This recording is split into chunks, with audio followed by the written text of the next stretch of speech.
Boise is #1 in a lot of categories, like best for working families and best run city in the nation. That's according to some lists. But Justin Core tells us how new numbers put Boise at the top of a list that it doesn't want to be on at all.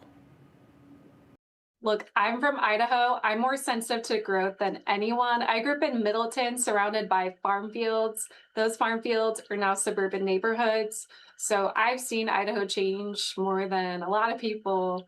But those of us who've grown up here recognize that change is inevitable. Growth is going to happen for Idaho. The question is how we grow. That is Allie Robbie, Executive Director of the Gem State Housing Alliance, a pro-housing policy organization. She's talking about how change and growth in this area is a constant. And if there aren't enough homes being built to keep up with demand, which there are not, we get higher housing costs. Sometimes, like we've seen this month, much higher housing costs. I say that because, folks, we did it.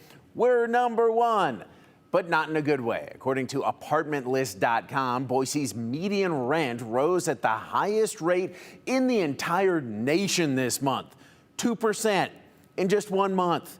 Reno, Nevada was second in the nation with rent rising at 1.8%. Nationally, rent was up only 0.4% this month. For this whole year, rent is up 5.5% in Boise. Now, Boise's median rent now stands at more than $1,300.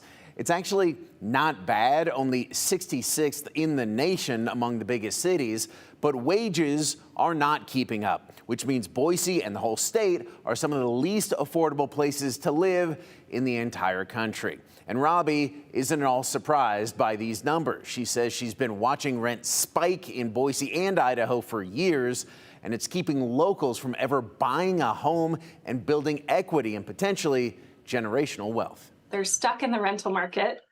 We also have a growing rental class of folks from people moving here, from younger people, but they can't get out of the rental market because there aren't enough starter homes that they can afford when we have a medium starter home cost is $500,000. So it's that's part of the problem. Again, the tools that we have here in Idaho are also very limited. So we don't have a lot of multifamily developments that can be built at lower price points. So everybody's kind of competing for the same units. Just creates a really challenging rental market. Now, besides the limited tools to help multifamily homes get built, Robbie says also there's often pushback from the community when a multifamily development goes in front of a planning and zoning commission. Then it doesn't get built and the demand keeps outpacing the supply. We're going to talk more with Robbie on an upcoming Viewpoint, but for now, back to you.